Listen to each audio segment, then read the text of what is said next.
kedua, anak durhaka. Namanya Alqamah.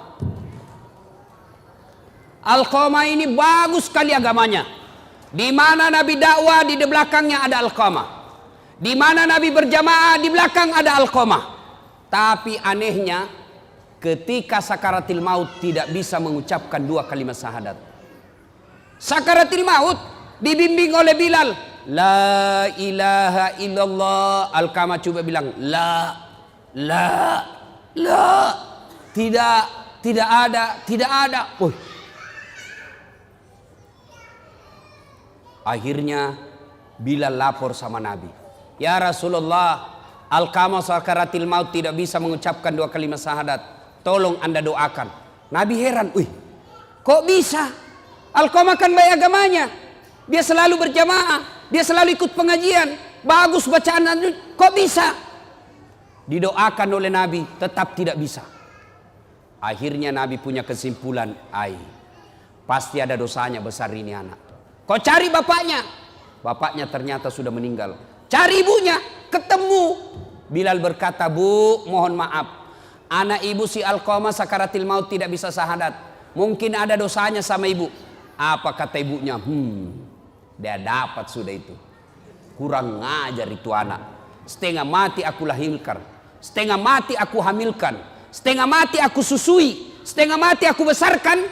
Setelah ada istrinya, lebih sayang istrinya daripada saya. Maksudnya apa ibu? Pernah suatu ketika saya datang ke rumahnya, karena lama saya tidak pernah ketemu, dia lama tidak datang ke rumah saya, aku rindu kepada anakku, maka aku yang datang ke rumahnya. Ketika saya mau datang ke rumahnya, sebelum saya buka pintu pagarnya, belum saya masuk pintu rumahnya, saya dengar dia berkata kepada istrinya, Bu, datang ibu, sembunyi cepat itu kacang. Didengar sama ibunya, nangis ibunya, tidak jadi masuk kembali ke rumah. Disampaikanlah kejadian ini kepada Nabi. Nabi lalu bersabda, waduh, malopo dosa ana Alqamah. Dek nana salama ya tuan nanai, macilakai. Katanya besar dosanya ini Alqamah, tidak selamat dia. Panggil ibunya, atau saya yang datang sama dia. Panggil ibunya datang. Nabi bersabda, Bu, lihat anaknya, dia tidak bisa syahadat, tidak selamat kalau tidak dimaafkan sama ibu. Dia bilang ibunya, biar saja, dia rasa supaya kurang ngajar itu anak. Kata Nabi, Bu, kalau begitu lebih baik saya bakar api dunia daripada apinya neraka yang bakar. Karena kalau api dunia masih ringan dibanding api neraka. Adik-adik, api itu ada 3-4 tingkatan. Bapak-bapak, ada yang tahu berapa tingkatan api? Berapa dek? 4. Api tingkatan pertama warnanya merah. Itu warnanya perokok. Ada perokok di sini? Ada? Berhentilah merokok pak. Bapak kalau merokok itu sama membunuh orang Palestina. Itu biasa orang perokok kan seperti kayak beleng-beleng. Ini aja kerjanya. Itu aja dikerja. Sekali-kali usap. Isap kunyah. Jangan dibuang bos. Kok kasih rugi kita. Baru-baru meninggal istrinya Indro Warkop DKI apa itu? Yang tukang lucu-lucu itu Warkop DKI. Indro meninggal istrinya gara-gara apa? Kena kanker paru. Gara-gara apa? Karena suaminya selalu merokok, istrinya kena kanker karena selalu mengisap asap rokok. Apa ini merokok ini? Berhenti merokok pak. Jangan marah ya. Bapak kalau marah terserah, saya sudah mau pulang besok. Berhentilah merokok. Ini bapak-bapak anaknya dilarang merokok. Awas kalau kau merokok, awas. Saya tempelin kau kalau saya dapat kau merokok. 10 menit dia bilang, Pi kau belikan saya rokok nak. Maksud lo? Ada juga ustadz di sini merokok. Ada ustadz. Kalau ada ustadz merokok, ustadz beleng-beleng.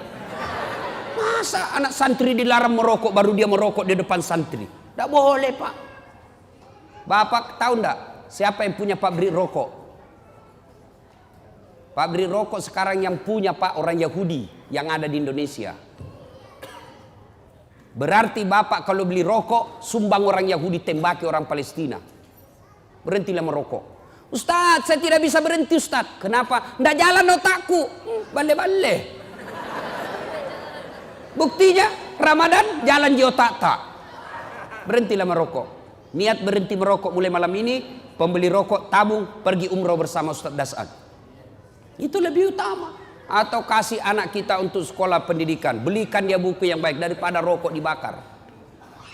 Ya, tapi dia bilang mahasiswaku, Ustadz rokok tidak merusak. Sembarang kau bilang, tidak merusak Ustadz. Sembarang kau bilang. Yang penting rokok tidak ketemu api. Ayalah, kalau rokok tidak ketemu api ya memang tidak merusak. Nah ibu bapak saudara-saudara sekalian, akhirnya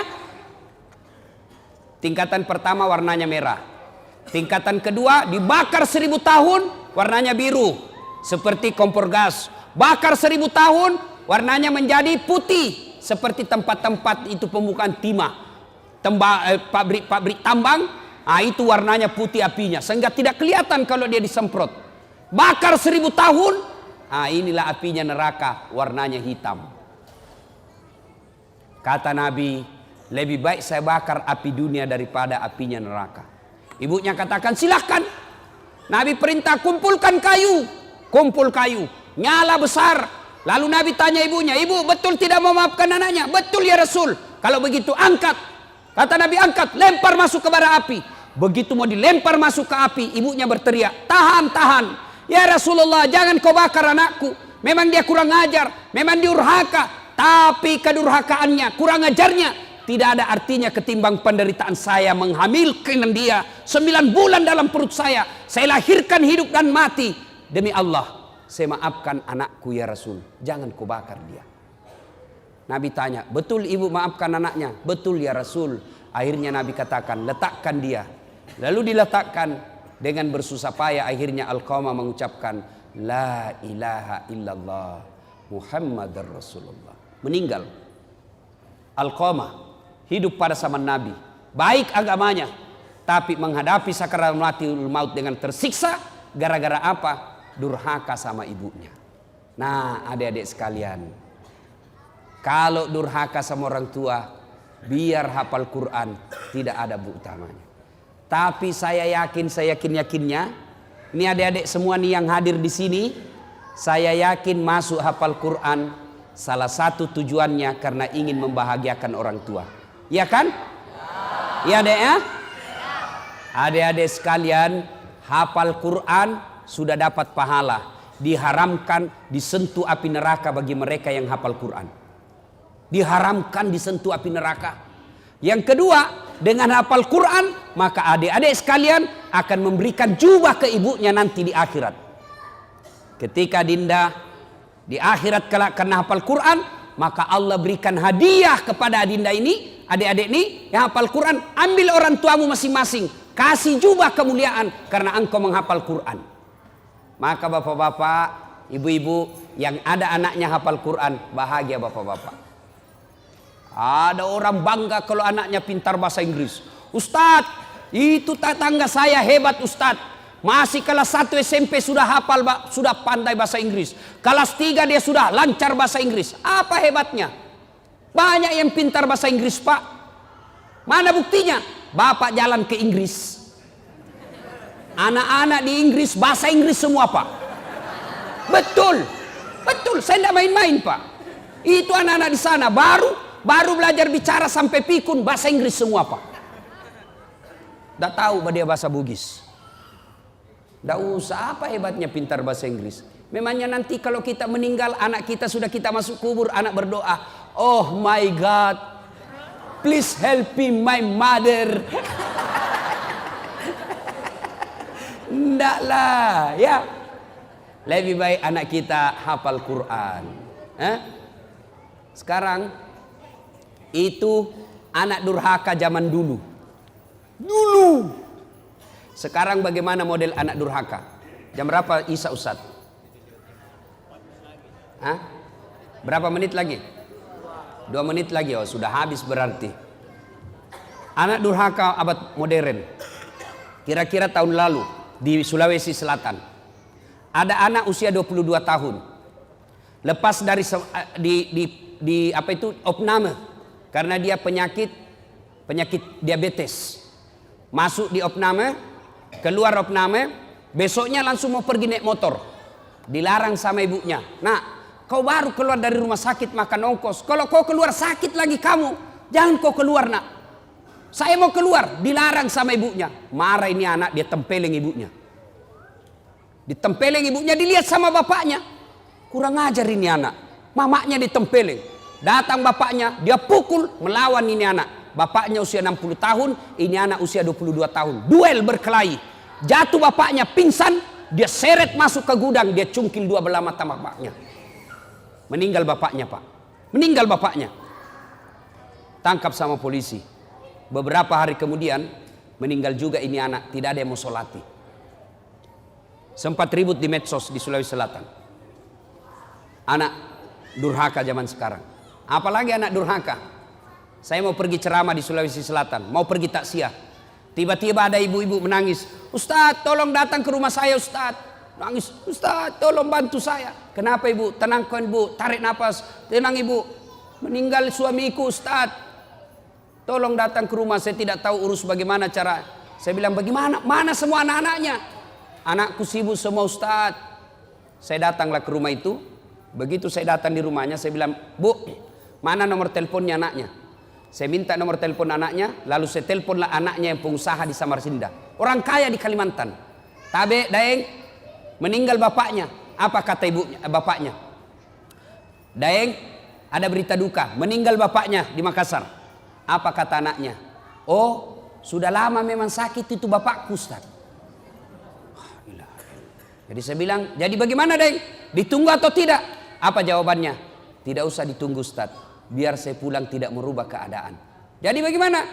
Silakan kirim SMS nomor rekeningnya Pak Ustaz. Biaya pemakaman dan pengurusan jenazah saya transfer, Ustaz saja yang ngurus. Anak durhaka, Pak. Bapak mau punya anak seperti itu? Mau punya anak seperti itu? Tentu tidak mau. Mau punya anak yang soleh dan soleha? Mau punya anak yang soleh dan soleha? Masukkan ke pondok anak kita. Coba kalau anak kita di pondok, Pak. Coba anak kita di pondok, sholat 5 waktunya berjamaah, makannya jelas halal, ucapan-ucapannya jelas tidak pernah bicara kotor, jelas dia tidak akan tersentuh oleh yang bukan muhrimnya, makanannya bagus, meskipun barangkali tempe, meskipun ala kadarnya, tapi halal. Tapi kalau anak kita di luar, mungkin di rumah makanannya ayam, tapi kalau dia keluar rumah, apa yang dimakan? Narkoba, lem pox, lem Korea. Ibu bapak saudara-saudara sekalian, banyak hal yang ingin kita sampaikan, tapi waktu Isya yang telah sampai. InsyaAllah lain waktu dan kesempatan kita lanjutkan. Adik-adik sekalian.